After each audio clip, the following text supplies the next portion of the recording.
From the studios of KPFK Pacifica Radio in Los Angeles, this is Uprising, and I'm Sonali. It's Tuesday, January 20th, 2015. We'll take an in-depth look today at the Muslim community in France as Islamophobic incidents sharply rise in the wake of the Paris attacks. And we'll have a debate and dialogue on American Sniper with author Jim DeFelice and independent journalist Rania Khalek. Plus, how ordinary Americans are taking back elections on the 5th anniversary of the Citizens United Supreme Court decision. That's coming up after the news. Joining us now to analyze today's headlines is Robert Jensen. He's an author and a professor of journalism at the University of Texas at Austin. Hi, Bob. Hello, Sonali. Well, the Arab world's poorest nation, Yemen, appears to be on the verge of a coup. Rebel Houthi fighters have surrounded the presidential palace after a day of major fighting that left at least 3 people dead. The rebels, who've also taken over the state-run media, claimed control of the capital, Sana'a, last September. They are reportedly aligned with Iran's Shiite majority. There has been a ceasefire in Sana'a as talks commenced between rebel leaders and President Abdurrabbu Mansour Hadi. However, just minutes ago, there's been breaking news that rebels have reportedly stormed the presidential palace. The U.S. State Department is closely monitoring the situation. Al-Qaeda's affiliate in Yemen had claimed responsibility for the January 7th massacre in Paris. The Houthi push into Sunni-dominated areas of Yemen has apparently increased support for Al-Qaeda. Well, Bob, how do you think Yemen's takeover by Houthi rebels could impact politics in the region? Bob? And we're going to call Bob right back just to reiterate the question, which is the situation in Yemen right now on the verge of a coup. We're getting breaking news that rebels in Yemen, who already had taken over the capital, Sana'a, some months ago, have now taken over the presidential palace, and that just has happened within the last hour. There's been heavy fighting in the capital, Sana'a. Bob, are you with us? Yes. Yes. And so how do you think this could impact politics in the region? Well, I doubt the State Department is really aware of what's really going on the ground there. Yemen is a very fluid place, and some of this is about concerns about corruption, the long-standing concerns that the Yemeni government is in fact not serving the needs of very many people at all. I think what we shouldn't do is assume that the Houthis are simply an arm of Iran. This is what the U.S. tends to do.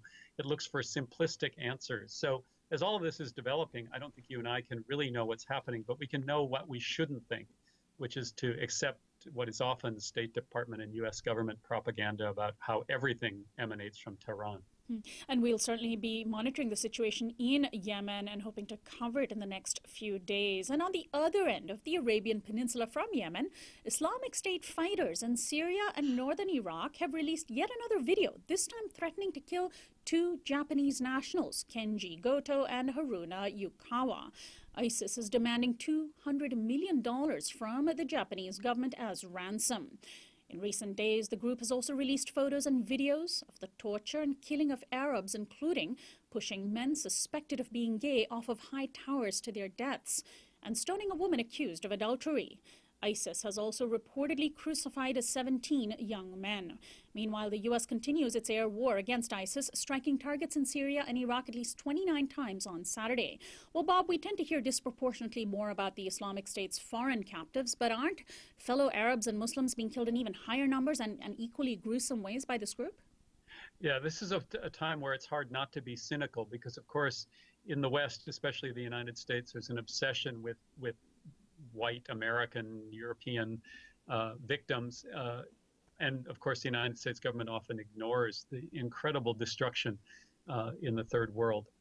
However, when we emphasize all of the sort of brutality and callousness of a group like ISIS, we also want to resist the instinct to say, well, we have to do something, and that something is never more than bombing.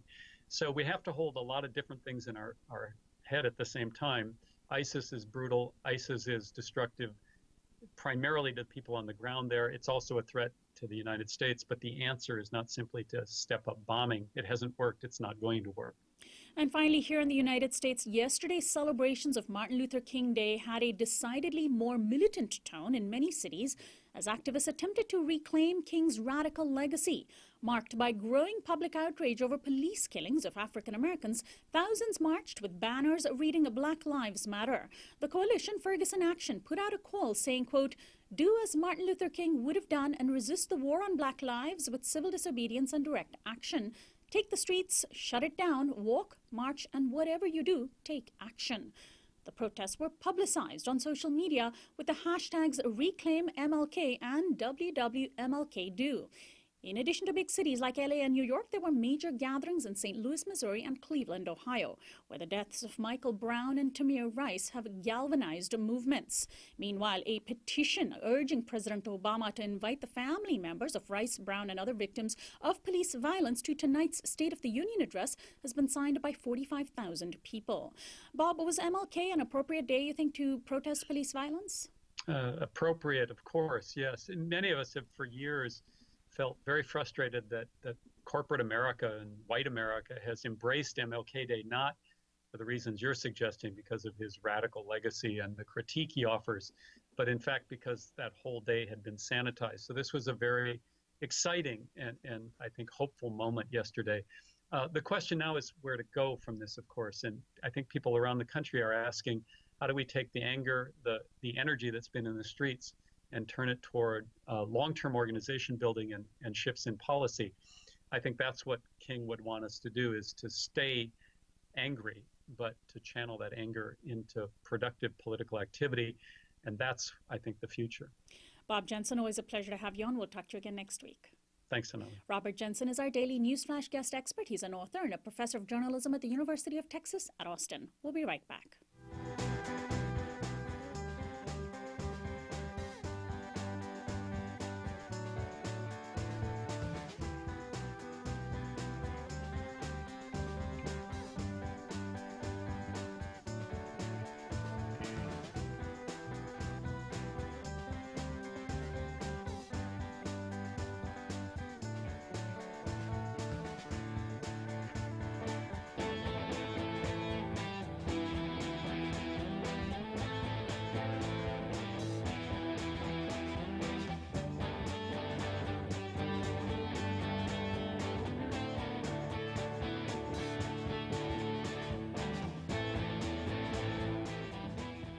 Welcome back to Uprising. I'm Sonali Kohatkar. You can now watch Uprising on Free Speech TV, which airs on Dish Network Channel 9415, DirecTV Channel 348, and hundreds of part-time cable affiliates, and on Roku. An organization in France that tracks hate crimes has reported that anti-Muslim attacks have sharply risen in the country since the Charlie Hebdo massacre on January 7th. The National Observatory Against Islamophobia reported yesterday that 116 incidents have taken place, including verbal threats and attacks on mosques. Islam is France's second biggest religion after Christianity. Muslims in France are a minority increasingly under pressure from many sides. There is rampant unemployment among French Muslims, double the rate among non-Muslims. Among young Muslims, the number is 4 times higher. Although they are 10% of the population, they comprise about half of France's prison population.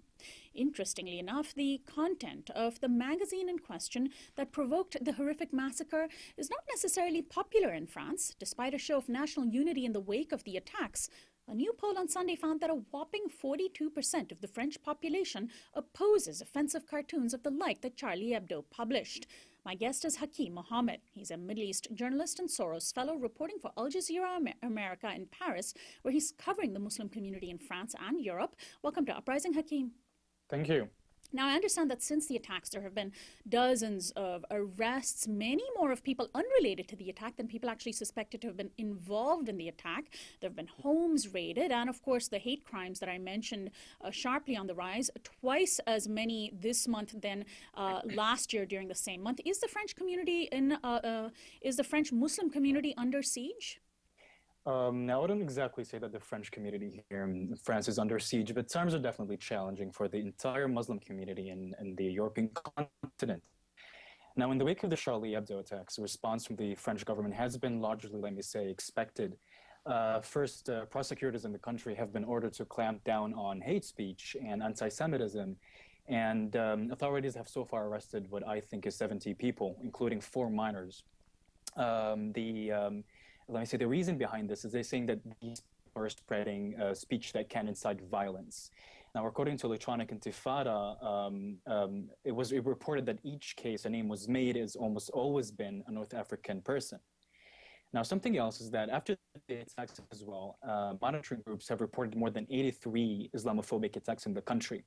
And other than this, government spokesperson Stéphane Le Foll has said the government is writing more laws, more deepened laws that allow phone tapping and increased surveillance. And I suspect it's going to be definitely targeted towards Muslims. Now, a good step that we can highlight is that they're now rethinking the education system to address inequality and make it more open to immigrants and migrants in the French society. So we may get the impression here in the U.S. that the French Muslim community is fairly homogeneous, but is it homogeneous, or is there a significant diversity within the community? Any assumption or impression of homogeneity of the Muslim community here in France is definitely misinformed and is not based on any factual information. If you come to France, Sonali, you will find that the Muslims come from all sorts of the world, and definitely they are very varied. It contains a lot of diversity, but the vast majority come from Algeria, Morocco, Tunisia, and Lebanon. It is also interesting to note that a Brookings Institute report said that the degree of self-declared affiliation to Islam is not that different from the self-declared affiliation to Catholicism. Both stand at 65%, I think. Now, whether you are a French citizen who affiliate with Islam or a French citizen who affiliate with another religion, let me say, or if you are a Muslim background or live in a Muslim culture, let me say, what you will have in common with the rest of the Muslim community is that you will feel excluded. You will feel that their state is rejecting you. You will feel lack of integration, and this definitely leads to radicalization. And so then let's talk about the numbers on things like education. I mentioned some numbers on the prison population. It's not that clear, but I've seen the numbers cited that about half of France's prison population has a Muslim background. But then are there also other statistics pointing to institutionalized racism, such as differences in education funding or housing access, and certainly things like unemployment? Well, discrimination against Muslims here in France, and the numbers that we have, is definitely serious, let me say. When it comes to education, an example that I can give, institutional racism in the education system is represented by the ban on the hijab, or the Islamic scarf for women. And this is definitely one of the biggest obstacles that France has put in place of Muslims when it comes to the education sector. Racism against Muslims is also noted in the labor market, most notably in private institutions. The complaints that come about racism in this labor market, they range from the company refusing to give certain applicants based on their name or the fact that they display some sort of religious sign, such as the wearing of the hijab again. Now, more commonly, women file most of these complaints because, for obvious reasons, they suffer the most. Amnesty International, in its latest report, they cited an example where a Muslim woman applied for a telemarketing job, but her application got refused, and the employer sent her a rejection slip saying that the least she can do is remove her headscarf.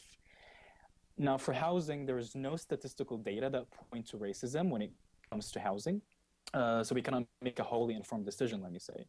But of course, a plethora of organizations have been recording information on racism and discrimination in the housing sector.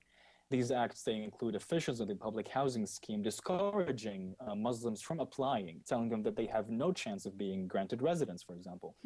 Another problem is the ethnic categories of public housing allocation. For example, in Marseille, which is the second largest city in France, located in the south of the country, it has been revealed that the allocation of housing was based on ethnic classification, with categories just like Maghreb, African, Asian, and French.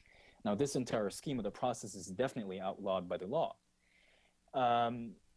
And discrimination also comes in day-to-day figures. We have tons of recorded incidents that have us look at slurs directed at Muslims, men and women. We have unjustified arrests, as I previously mentioned. We have lack of public services provided to Muslims. We have grenades thrown at mosques and shops owned by Muslims. And at one incident where and this is pretty grim, the head and the insides of a boar were placed outside a Muslim prayer room. A boar? A boar, exactly, and a note saying, "Your head will be next." Wow.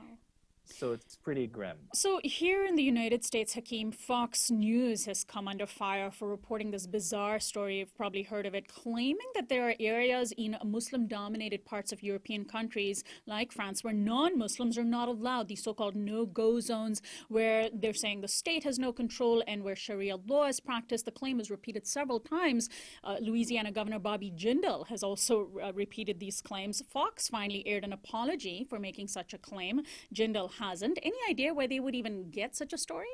I mean, the rhetoric that came out of Steve Emerson on Fox News and that was reiterated by Governor Bobby Jindal, who's claimed that these no zones actually exist. It's just something that is pure anti-Muslim, anti-immigration propaganda that is not based on any factual information. It's as if the governor did not even look at Fox News, or maybe he knew, but he just decided to spread the misinformation. Where they got that idea from, it honestly beats me. If you just do any simple Google search on Google Maps of the areas that they highlighted as no-go zones, you just find them as normal areas within Paris, no more, no less. It's just very shocking to anyone.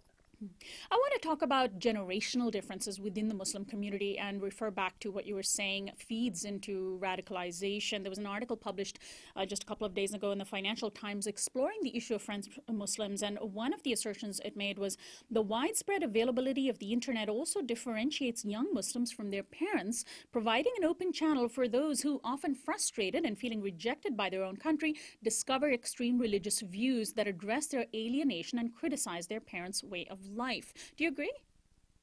No, it's not about agreeing or not agreeing. This is an issue that has many dimensions to it. Now, this is a quote that was said by a university professor at Sciences Po here in Paris. Now, it cannot be that communications in general have eased and improved with the internet. I mean, this is first grade fact that we cannot discuss further or maybe have doubt in. Now, when you are an extremist, when you are, let me say, a person here in France and you cannot travel and you are very susceptible to the agenda that is being spread by Islamic factions and Islamic groups and extremists in the Middle East, you are more easily communicating with them, and you're saying, well, I might as well not go and travel. I might as well just sit here and kill the infidel sitting right home with me. And this, of course, leads directly and feeds to Islamophobia. So yes, the internet has definitely made it easier for many people to get in touch with these radical groups, and also in the same lane for these radical groups to spread their misinformation. I mean, you've definitely seen the social media skills of the Islamic State and Al-Qaeda. So there you go. Now, Hakeem, we've heard a lot, even before the Charlie Hebdo attack, of rising anti-Semitism in Europe. There have been several reports of the past year. And by that, of course, I mean anti-Semitism against the Jewish population. But who is responsible? Are Muslims behind these anti-Jewish attacks that are supposedly feeding into anti-Semitism? And how does Islamophobia compare to levels of anti-Semitism? Now, we cannot say that the Muslims are behind all this rising anti-Semitism. Religion, in general, has re-emerged as a political tool after the collapse of the communist regime in Russia, and it is definitely a new battlefield that we're witnessing right now. Now, what I want to say is that political leaders, religious leaders, and community leaders, they all need to accept their responsibility to take action to promote cooperation and understanding. Both anti-Muslim and anti-Jewish racisms have become part of the daily narrative, part of the daily common sense constructions everyone is now saying. And definitely the Palestine-Israel question has helped to encourage these conflations and radicalizations, but we cannot say that the Muslims are behind the rising anti-Semitism. Now, the head of the National Front Party in France, Marine Le Pen, wrote an op-ed in the New York Times on Friday to call this threat by its name. France was attacked by Islamic fundamentalism. And here's what she wrote. She said, let us call things by their rightful names, since the French government seems reluctant to do so. France, land of human rights and freedoms, was attacked on its own soil by a totalitarian ideology, Islamic fundamentalism. It is only by refusing to be in denial, by looking the enemy in the eye, that one can avoid conflating issues. Muslims themselves need to hear this message. They need the distinction between Islamist terrorism and their faith to be made clearly. Hakeem, what do you make of this? I mean, she's considered an extreme conservative, but seems to be making a clear distinction between faith and a fundamentalist ideology. Now, I mean, Marine Le Pen is just stating the obvious here. The entire op-ed published in the Times this morning, or maybe a few days ago, was published at such a tricky time, as you know, and it is something that we should study and look at. And let's not forget that Le Pen is now looking at the presidential seat in 2017.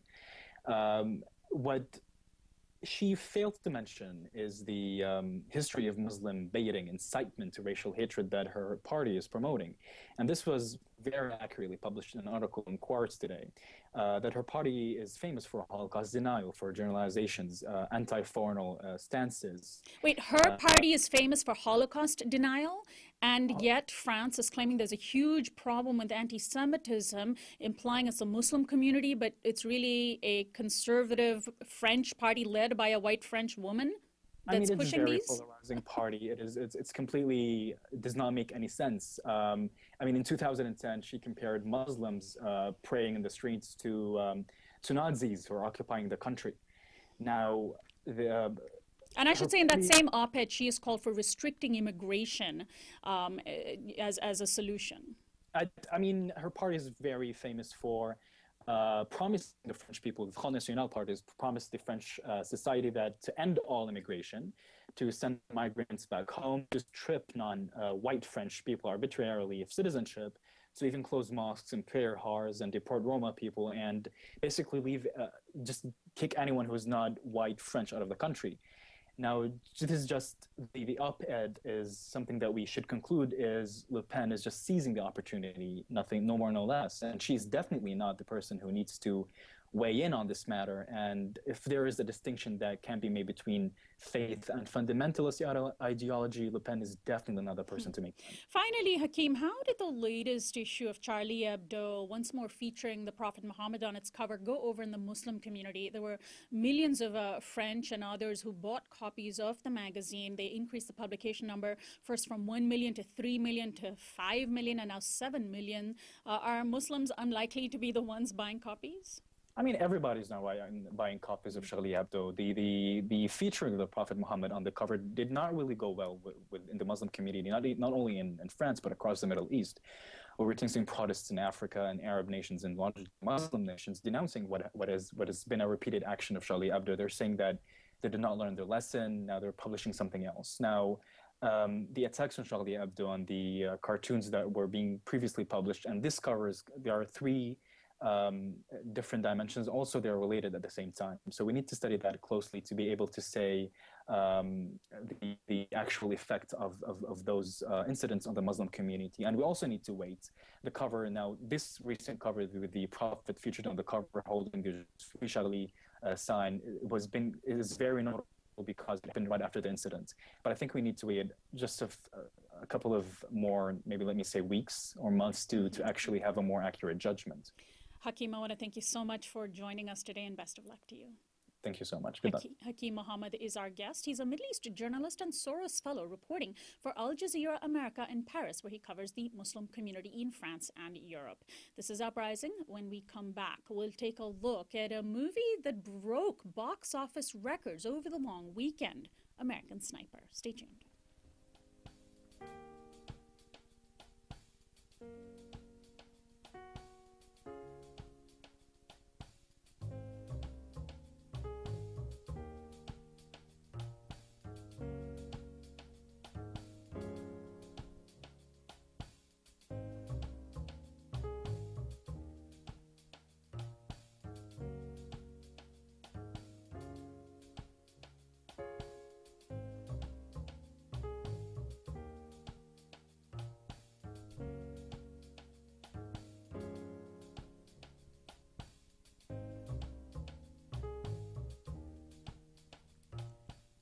Welcome back to Uprising. I'm Sonali Kohatkar. You can now watch Uprising online at our YouTube channel. That's at youtube.com/uprising with Sonali. Please do subscribe. The Academy Award nominees were announced last week with a total of 6 nominations going to the Clint Eastwood film American Sniper, starring Bradley Cooper. The film is based on the autobiography of Chris Kyle, a man considered to be the most lethal sniper to have served in the U.S. war in Iraq. Kyle served 4 tours of duty and was heavily decorated for his service. He is thought to have killed 255 Iraqis alone, with 160 of them considered, quote, confirmed kills. His book, American Sniper, was published in 2012 and shot to the top of the bestseller lists, remaining on such lists for 37 weeks. In early 2013, Kyle was shot and killed in Texas by another U.S. soldier who is currently awaiting trial. The film, American Sniper, broke box office records over the long weekend, raking in more than $100 million. It's the highest ever for an early January release, and it's been highly reviewed, with Vice President Joe Biden apparently being moved to tears after he watched it. Critics have called it nuanced, subtle, and human, but others have denounced the book and the film as glorifying the perspective of an unrepentant mass killer who delighted in massacring Iraqis. Here's an excerpt from the trailer of the film American Sniper. I got a military-age male on a cell phone watching the convoy over. If you think he's reporting troop movement, you have a green light. Your call, over. Maybe he's just calling his old lady.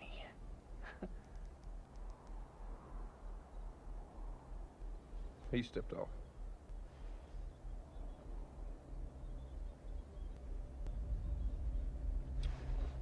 Hold on, I got a woman and a kid 200 yards out, moving towards the convoy.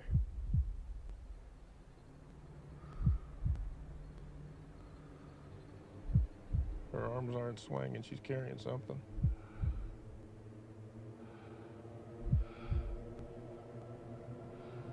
Yeah, she's got a grenade. She's got an RKG Russian grenade. She's saying to the kid. You say a woman and a kid? You got eyes on this? Can you confirm? Negative. Your call. They fry you if you're wrong.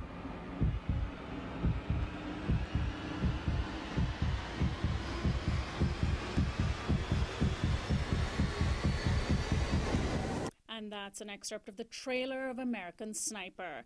Joining me on the phone today is Jim DeFelice, co-author with Chris Kyle, the late Chris Kyle, and Scott McEwen of American Sniper, the autobiography of the most lethal sniper in U.S. military history. His earlier book is Omar Bradley, General at War, the first in-depth critical biography of America's last five-star general. He's written several military-themed books, including the Rogue Warrior series from Richard Marcinko, founder of SEAL Team 6. Also with us on video chat is Rania Khalek, independent journalist. She has been one of the foremost critics of the film and book, blogging and tweeting about it. Welcome to Uprising. It's a pleasure to be here. Jim, would you say that the film is an accurate reflection, of course, just encompassing at least the gist of the book that you co-wrote with Chris Kyle?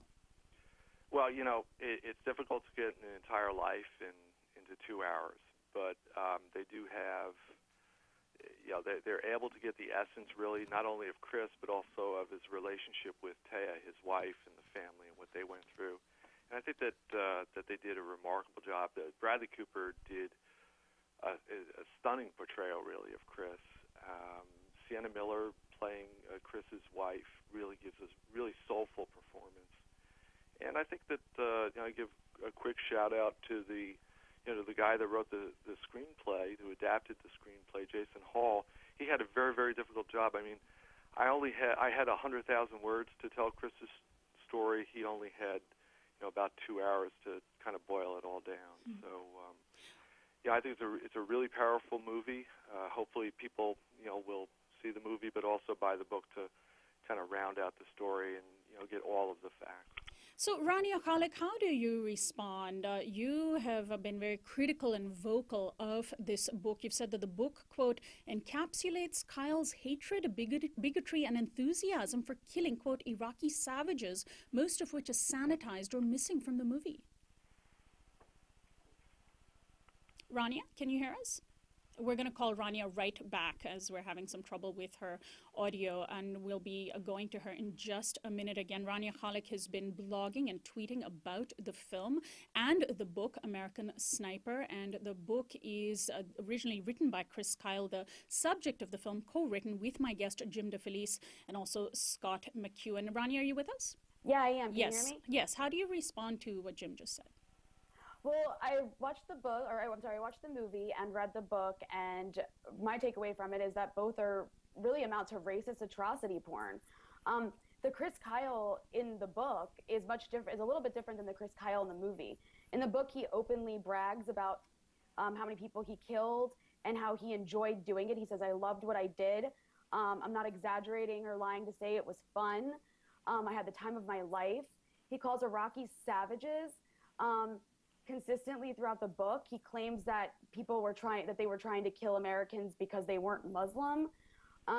He talks about competing with other snipers to get more kills, and it goes on and on. And the Chris Kyle in the movie is a bit sanitized. He's presented as a much more complex character with, who's anguished over what he has to do, unlike the person in the book who really has no regrets, is completely unrepentant, and only wishes he killed more. So, Jim DeFelice, how do you respond to this, and what do you think Chris Kyle was motivated by? Well, I think that you should read the book and see that, first of all, the people that he's calling savages were terrorists who were willing to use children to kill not only Americans but other Iraqis. And everybody's entitled to their opinions, so they can take away whatever they want about the book. If you don't have to believe my perspective, you don't have to believe Chris's perspective. If you want to hear the story from an Iraqi who was there, it just so happens that I helped a man whose name goes by the kind of a code name Johnny Walker, and he was an Iraqi. He was there. He served with Iraqis and with U.S. forces, and he dealt with not only Sunni terrorists but also Shia terrorists. And pick up that book. The book's called Codename Johnny Walker, and and get his perspective. To think that Chris was murdering or massacring innocent Iraqis, that's just not in the book. It's just not accurate. As far as him being enthusiastic about what he did and being a warrior and being unapologetic, absolutely, that's absolutely who he was. And I hate war, and I'm sure he would have agreed. War sucks. Okay, well, Rania, so what do you make? Rania Khalek did read your book with Chris Kyle, and she's watched the film as well. So Rania, how do you respond to what Jim just said? Well, throughout the book, Chris Kyle says over and over that he loves war and he's excited about it and can't wait to go back and would go back if he didn't have to, take care of his family at home. But I think the larger issue here, especially with the movie, is that it completely whitewashes U.S. atrocities in Iraq. The Iraq War is portrayed is really glossed over. Let's remember here that at the very least 500,000 Iraqis were killed because of the U.S. invasion and occupation. 4.5 million Iraqis were displaced. 1 to 2 million Iraqis were widowed. Another 5 million were orphaned. This war destroyed that country. Right, but to be fair, the book and the film is trying to focus on one person. Well, the book and the film both, I mean, the way that Iraqis are depicted, they're depicted as racist, soulless, really bloodthirsty monsters for daring to take up arms against invaders. But on top of that, I would also add that, I mean, the movie has inspired a great deal of hatred and threats against Arabs and Muslims. I mean, people are coming out of this movie tweeting that they want to go shoot Arabs, and I would love to hear that denounced or condemned by the writers of the book and the people who made this film. I call on people like Clint Eastwood and Bradley Cooper to at the very least denounce these threats. And, I want to know, like, where are the moderate Americans to condemn the racism and the violent threats that I'm receiving and that people and I want to address for criticizing the book. I want to address those threats both to yourself and to others as well. But Jim, responding to what Rania said about the portrayal of Arabs and Muslims in the film, I want to quote even from the book that you wrote with Chris Kyle about whether he was targeting only, quote, terrorists. He said, our rules of engagement, ROEs, when the Iraq War kicked off were pretty simple. If you see anyone from about 16 to 65 and they're male, shoot him. Kill every male you see. That wasn't the official language, but that was the idea. So that goes against what you were just saying earlier. Well, actually, that's when the war starts, and that's the beginning of the war when they're actually engaging regular Iraq forces, if you recall. What happens is the situation, Chris was deployed to Iraq 4 times. And the situations were always different, and even within each deployment, they were different. As far as, incidentally, certainly I think that, no one should be making any threats, let alone carrying out any sort of violence against anybody, period. Whatever their political views are, I don't care. This is America. You are absolutely 100% entitled to have whatever and voice whatever opinion you want. And actually, I want to show a screen grab of some of the Twitter responses. I want to warn our TV audience that we're putting up some disturbing tweets from people who say they're inspired to kill Iraqis. If you have children watching, please do have them avert their eyes. Here is a screen grab of essentially some of the tweets. Actually, the one we're showing right now are the threats to Rania Khalek, and we also do have the responses to the film and watching the film. Some of the things that basically people were saying that the kinds of things that they are inspired to do after watching the film. Jim, do you think that even if you think that people have the right to say this, are you disturbed by that response? Absolutely. Chris would have been, abhorrent that people were saying that, and I certainly am. And,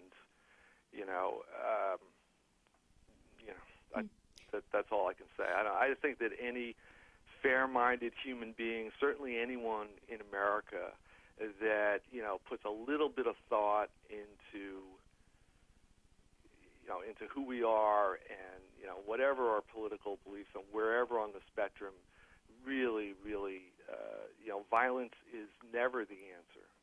And, so, Rania, what has the response been to you personally for blogging? And I should say you and Max Blumenthal, another journalist who's been a guest on our program, seem to be the most high-profile writers blogging and tweeting about the film. And the reaction was pretty stunning. Essentially, people were threatening that you should be killed by ISIS and raped by ISIS. I mean, those are even some of the more sanitized versions of the threats you got.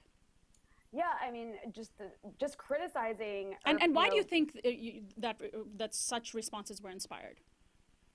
So just criticizing the movie and the book, I mean, people have come out to defend Chris Kyle and the Iraq War and continued U.S. wars, and their way of doing that is to strangely wish and fantasize about ISIS and Al Qaeda beheading me or raping me. And the same, I mean, Max has received the same threats, or people, are saying they want to come shoot us. And it's very strange. I mean, for, these kinds of threats for simply expressing an opinion, especially by people who claim to hate these terrorist groups so much, yet they fantasize about them killing people they disagree with. But I think one of the reasons that the reaction is so strong is that, patriotism, nationalism, I should say, nationalism is a hell of a drug. And people are also, I mean, Americans in general have yet to really reflect on or deal with the Iraq War, which, I would argue was probably one of the greatest atrocities of the first decade of the century. And it was a war predicated on absolute lies. And soldiers were killed because of that. And one thing that this movie and the book does is it really puts forth this worldview that suggests that these bombing campaigns and U.S. militarism abroad is something that we should be doing, because look at these crazy fanatics and these savages, and we have to protect ourselves against them. But this kind of mentality will only lead to more, more death of soldiers and more, psychological and physical injuries of soldiers and the people that were hurting and bombing. Jim DeFelice, how do you reflect, or what are your thoughts on this idea that a book like the one you wrote with Chris Kyle and the film based on the book dangerously humanizes somebody like Chris Kyle, who seemed to take delight in killing, whether or not those people who he killed were deserving to die or not, and that it glorifies war? So you mean telling the truth is a bad thing now? The problem is that, with critics are all over the place. Listen, I wish that we lived in a world where we didn't have to meet violence with violence, that, we didn't have to fight evil to the death, and that we didn't have to deal with people who are, unfortunately, chopping people's heads off or using children for evil. I wish we lived in there, and someday we will. Unfortunately, what we've seen, what we've seen over the last century, 2 centuries, whatever, we haven't evolved to that point yet. We need people like Chris to stand up and put themselves in harm's way and to deal with the evil in the world. Now, we can all debate on whether we should go into this place or that place, or we should act as the world's savior. That's a perfectly good thing to debate, and we should.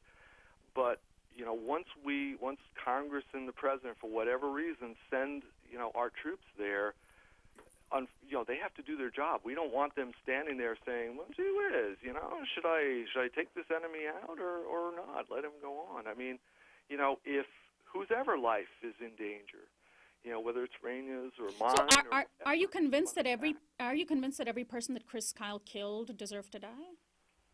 Yeah, because the rules of engagement were so tight in that case, and the reason we know how many people he killed is because he was being supervised on every shot.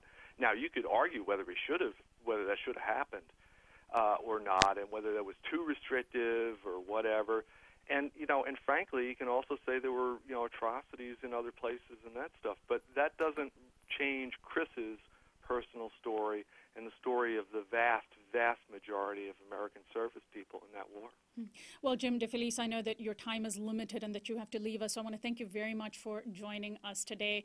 Finally, Rania, it seems as though we're constantly offered up sympathetic portrayals of American soldiers in wars, whether it's this one or earlier wars. I'm thinking, of course, of the Hurt Locker and Glorious Bastards, Jarhead, even Saving Private Ryan or Black Hawk Down and so on. I can't think of a single major Hollywood film that portrays war through the eyes of U.S. victims of war. Maybe Syriana came close, but it's still focused on the U.S. protagonists. And American Sniper has been rewarded with just a huge number of Oscar nominations, far more than, for example, the film Selma. And do you think that's a reflection on the marriage between Hollywood and militaristic perspectives? Yeah, I would definitely agree with that. And I'd also like to point out, the author just mentioned that the rules of engagement were tight. But that's absolutely not the case. I mean, journalists during the time when Chris Kyle was in Iraq journalists and aid workers were documenting what they said were endless streams of women and children who were sniped by Americans coming into clinics and hospitals. The U.S. indiscriminately targeted civilian infrastructure and hospitals. So I think that's really disingenuous to say that the rules of engagement were tight. But more, and also when we talk about the evil and the people chopping people's heads off, let's also remember that terrorist organizations like ISIS. ISIS is a direct creation. ISIS's rise is a direct result of the U.S. invasion and occupation of Iraq. It wouldn't exist without the U.S. invasion and occupation. And, erasing that from the narrative is really deceptive. But yeah, I do think that there's something very rotten in American society when, we basically desecrate the memory of the 500,000 plus Iraqis who were slaughtered because of this massive crime. And we hold up and valorize as heroes people who bragged about killing. There are plenty of troops who served in Iraq who didn't come home and brag about the people they killed and say that they wish they had killed more. And one last thing I'd like to mention is that, the author mentioned talking about telling the truth. Well, Chris Kyle fabricated a lot of things. He lost a defamation suit against, Jesse Ventura for fabricating, saying that he punched him because he said something awful about troops, which apparently didn't happen. He also lied and said that he went to New Orleans after Hurricane Katrina and shot black looters, 30 of them, from atop the Superdome, which turned out to be a lie that nobody could verify. Maybe a fantasy. fantasy. There's several other things as well. Yeah. And there's several other things as well. So I find it absolutely shocking that somebody who seems to have a track record of lying and who bragged about killing and called Iraqi savages was made into a war hero for a film that is now a blockbuster hit. I want to thank you so much, Rania Khalek, for joining us today, and we'll post links to your works from our website, uprisingwithsonali.com. Thanks so much. Thanks for having me on. My guest, Rania Khalek, is a blogger and independent journalist. And earlier we spoke with Jim DeFelice, co-author with Chris Kyle and Scott McEwen of American Sniper, the autobiography of the most lethal sniper in U.S. military history that the film by Clint Eastwood is based on.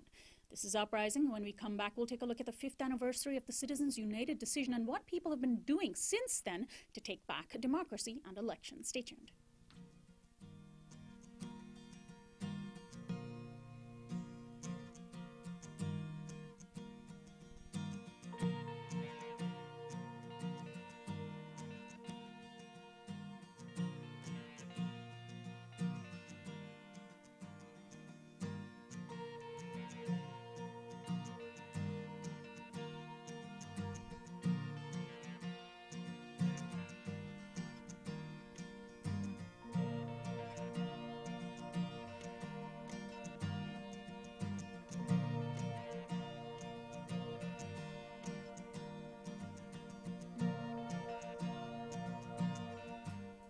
Welcome back to Uprising. I'm Sonali. It was 5 years ago, on January 21st, 2010, that the U.S. Supreme Court, in its decision on Citizens United versus FEC, eviscerated some of the last protections of our electoral system from moneyed interests. The decision was historic and known colloquially as Citizens United. It unleashed a torrent of corporate dollars into electoral races, with each election breaking records for how much has been spent. Democracy activists have seen Citizens United as one of the most important hurdles to many progressive causes. Over the past 5 years, thousands of people have marched, petitioned Congress, passed city council resolutions and state bills against the decision, and even agitated for a constitutional amendment to overturn it. Joining us now to give us an update on the progress made toward eroding Citizens United is Holly Mosher. She's a Los Angeles-based activist and the executive producer of Pay to Play, a film about the American electoral system. Welcome, Holly. Hi, Sonali. Nice to be here. Thanks so much for joining us. Well, first of all, what sort of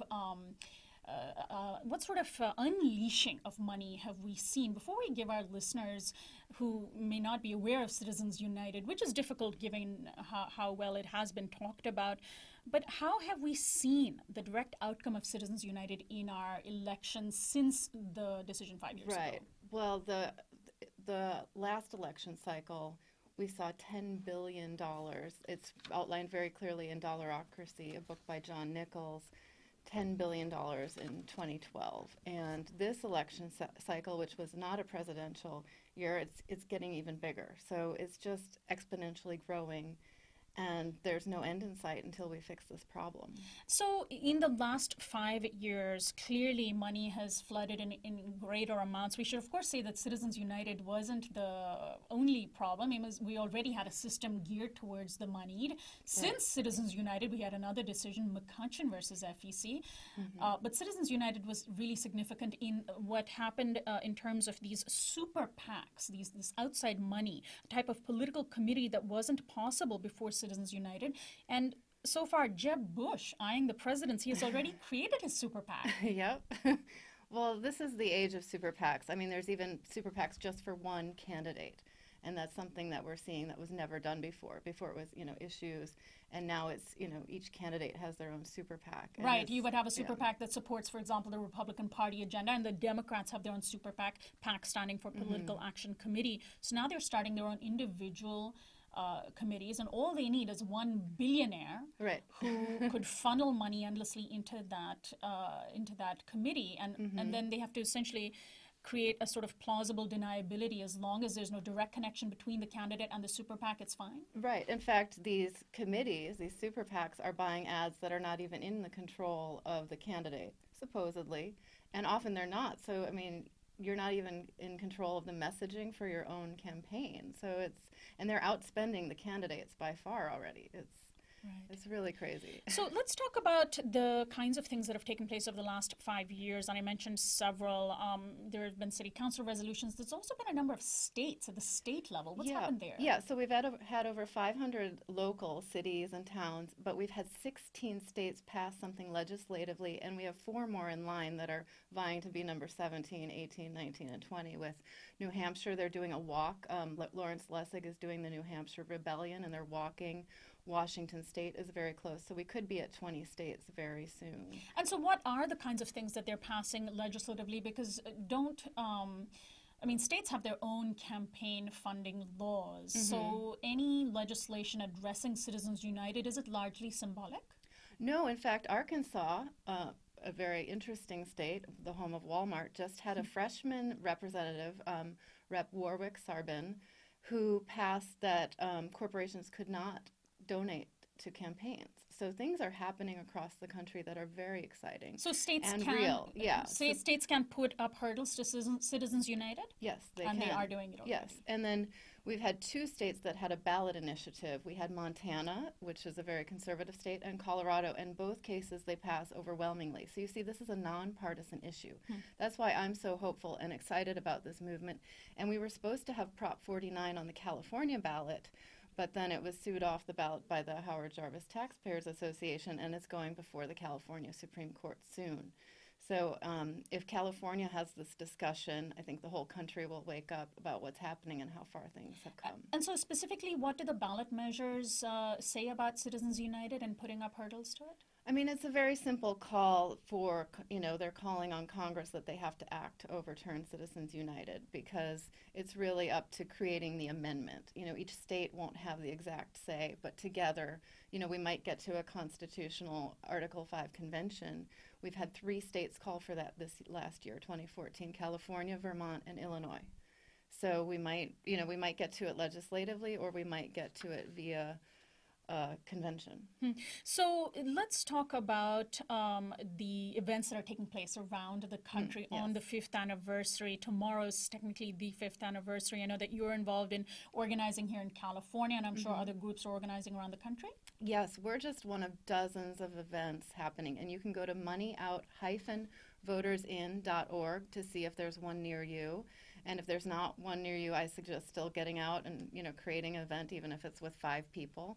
It's not too late to speak up. We have to do this in public. I like, it's interesting that it's in MLK Day week, because it's about having this conversation in public to make the change. Because the media, except for some great alternative media, you wouldn't know that this movement is happening and how strong it is.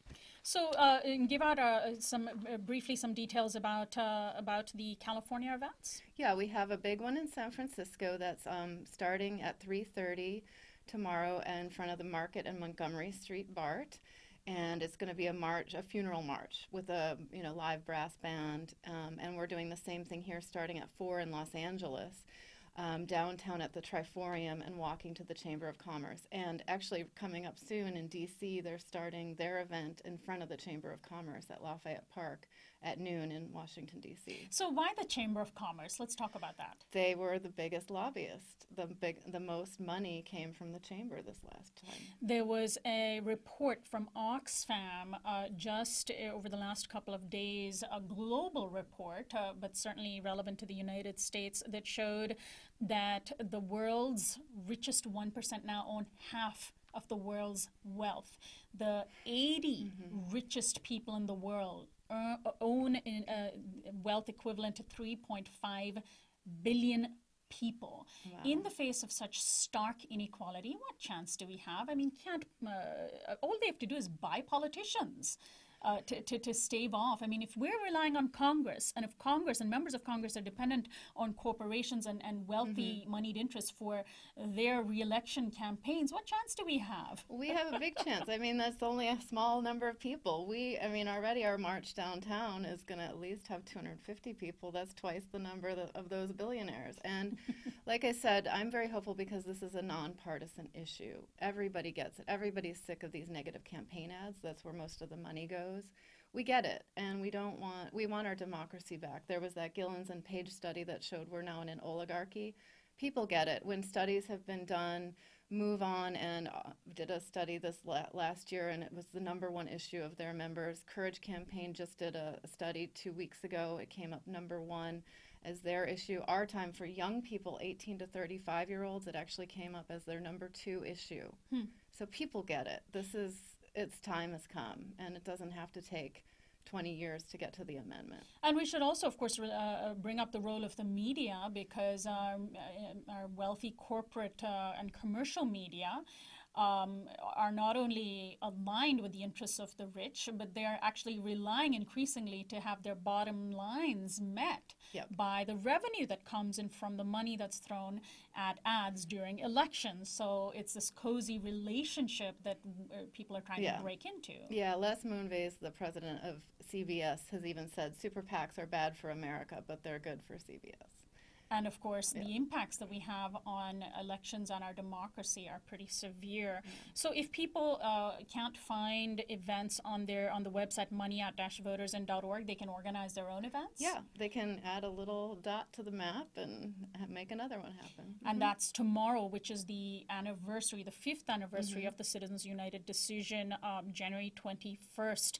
And then also, of course, at the city council and the state level, they can organize their legislators? Yes, the thing I like is there's such a coalition now of groups working on this issue, and it's not just get money out groups. They're like the environmental groups are getting on board, the mass incarceration groups are getting on board. Everybody sees that this issue affects them too, because they're not going to pass their agenda if they don't fix this problem. So everybody's really working together and trying to solve this now. And so local elected officials and state level elected officials also see this as a big issue, because the money in elections then ends up creating the sort of race to raise more and more money even for them at the local level. Who wants to have to raise $1,800 a day? I mean, I can't even fathom doing that, but that's what it takes now to run for office. And so they don't want to be in this game. It's an endless spiraling cycle. Like next year it could be $3,600 a day that they have to raise. You know, it's just out of control. So like at our event here in LA, we're going to have LA City Councilman Mike Bonin is going to come and speak. So they see that everybody sees it except for the insiders, and that, maybe those 150 people at the top who are pushing this money and trying to just get their way.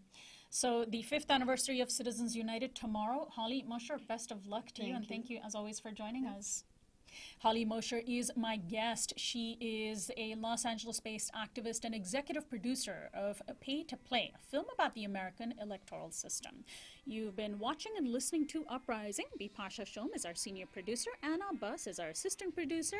Alexander Hobbs is our technical director. Christian Beck is our production assistant. Camilo Ramirez is our production intern. Teddy Robinson and Jonathan Alexander are our audio engineers. Subscribe to our YouTube channel at youtube.com/Uprising with Sonali. Our website is uprisingwithsonali.com. Our theme music is by Quetzal. I'm Sonali Kohatkar, host and executive producer of Uprising. I'll see you tomorrow.